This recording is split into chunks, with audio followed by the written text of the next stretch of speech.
Sumayo ang kapayapaan.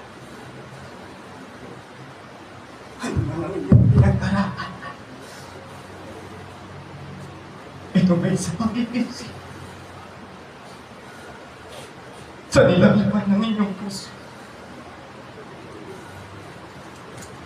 Tandaan ninyo, ako'y nandirito. Lubos na pag-ibig ay aking ipinadarapan. Tulad sa lampin ng hangin na dumadampi sa inyong mga katawan. Sa sinag ng anak na inyong nararamdaman. Hatulad sa patak ng bawang ulan. Ang aking pag-ibig ay hindi magbabago para sa iyo.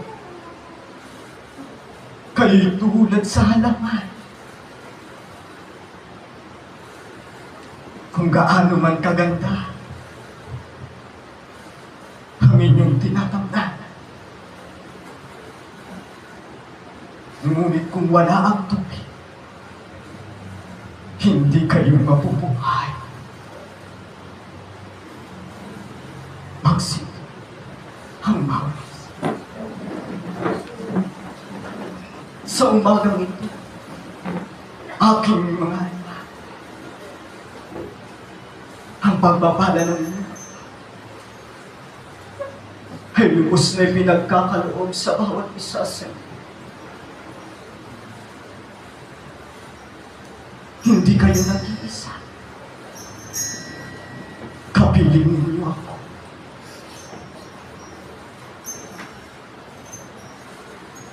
Sa pagpatak ng mga luha, katumbas nito'y pag-ibig.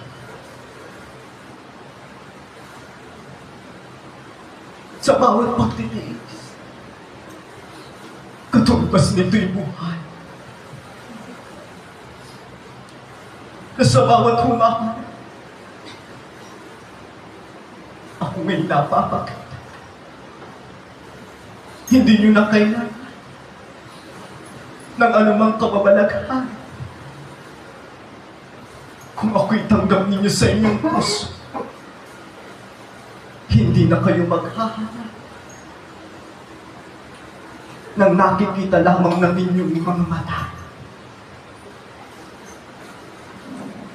Bagkus ay hahanapin ninyo kung saan talaga kayo nananarapan. Kung kayo'y talagang sa akin, kayo'y mananatili.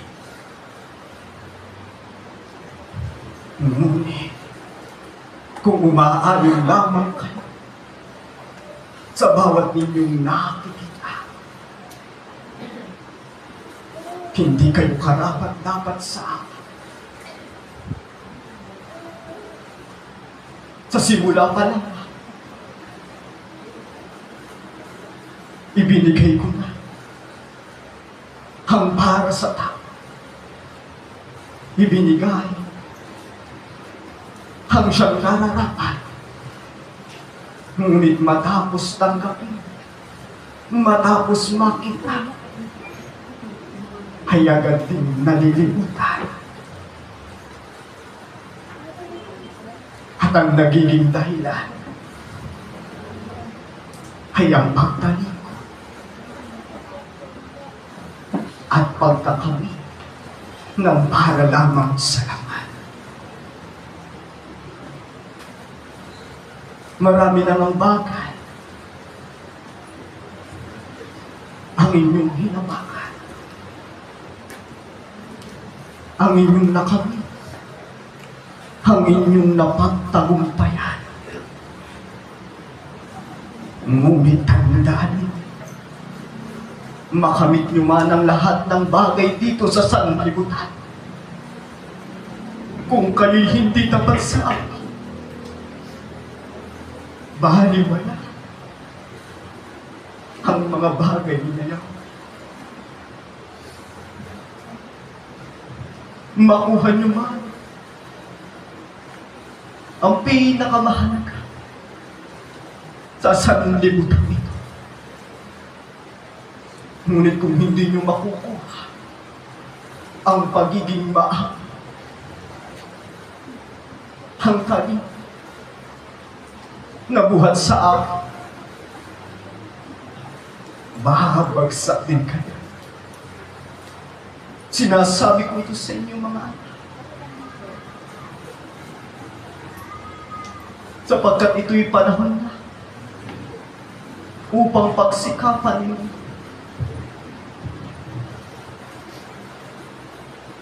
na makamit ang aking pinakamilit na ipagkakaloob sa bawat isa na magtatagumpay. Mga salita ng alingaw ng sanlibutan na siyang bumabatikos, humahama at nagpapababa sa inyo.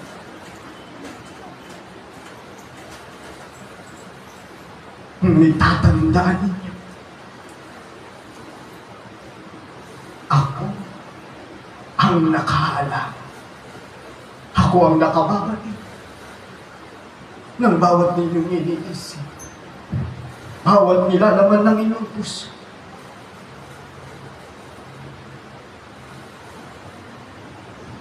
Ano man ang inyong wakas, ano man ang inyong kaanyuan, hindi ko kayo hahatulan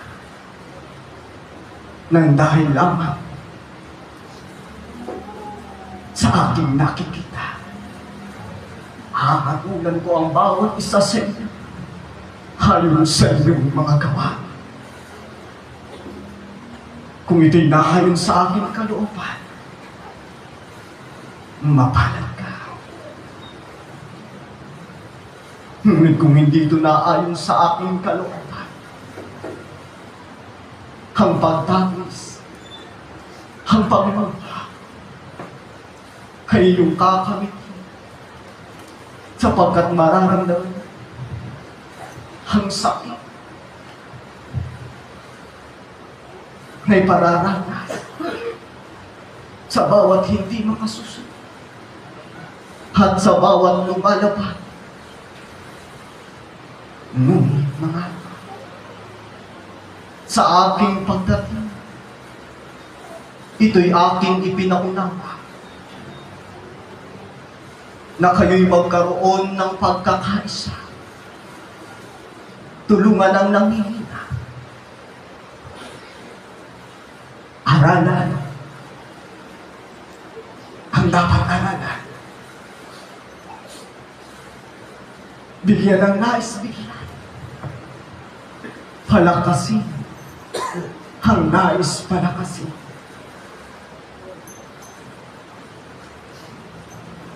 Masakit bilang ama na makita sa kanyang mga anak na kayo'y nagtatalutan, naglalaban-laban, walang pagkakasunod, sapagkat ang nais kayo'y maging isa. Maging isa na aking mga anak. Ito'y matamis na pangusap, ngunit sa ayaw makinig, ito'y bait sa sigmura.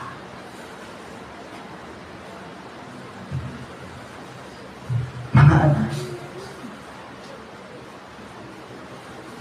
nasa katotohanan na ang bawat isa sa iyo.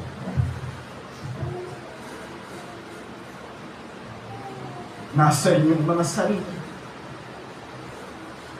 Kung hahanapin pa rin ninyo'y kasinungalingan. Kasinungalingang hindi naayon sa aking kalooban. Na wika lamang ng tao. ang siyang magpapalakas sa inyo.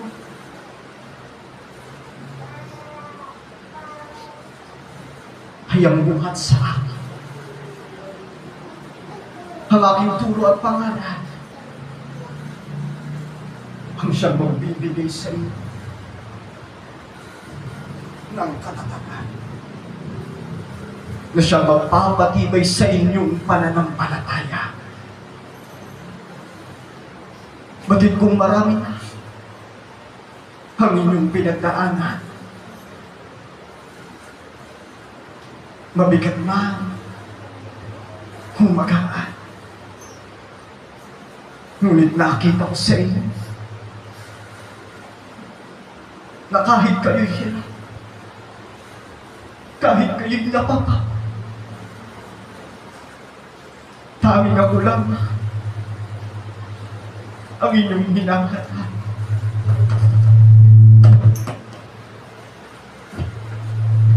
Di ba't aking amin?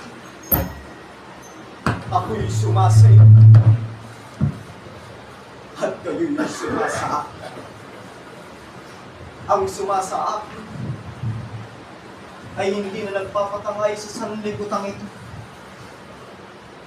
Pakatandaan niyo na ang kaibigan ng sanlibutan ay kaaway ng Diyos. Kapag ako'y inyong kinaibigan, kakaawayin kayo at ahamakin ng sanlibutan ito. Kung tataglayin ninyo ang liwanag ng aking pagkakas, marami sa inyo ang masisira. Ngunit sa pagkasira ay unti-unting lalaki at sa inyo yung makikinig. Ganyan mga ina.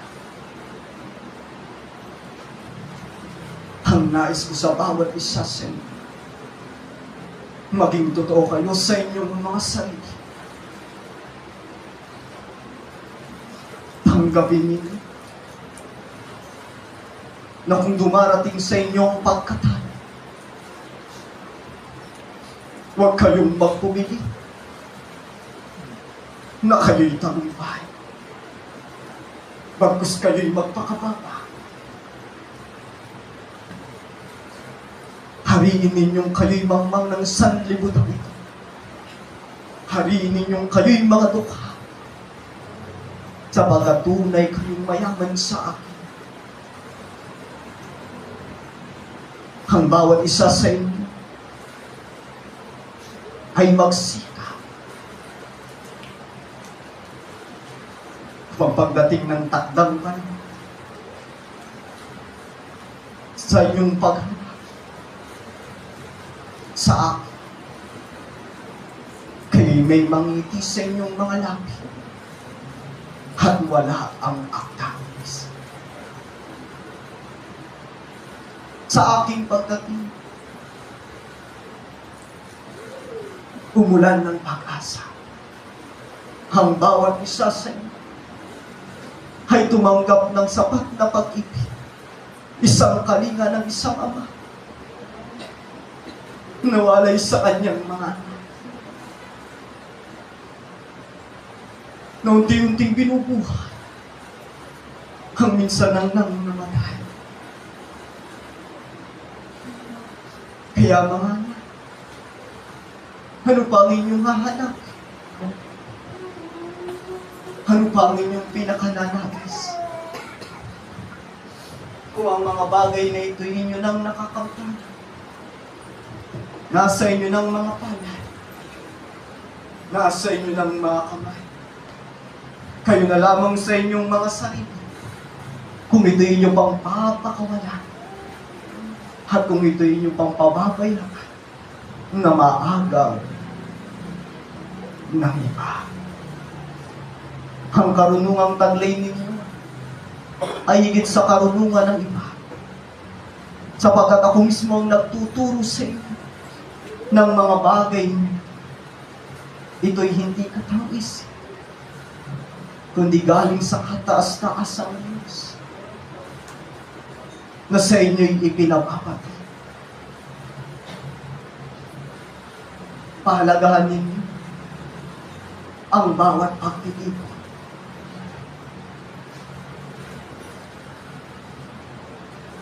Paalam mga sumayin ang pagpapala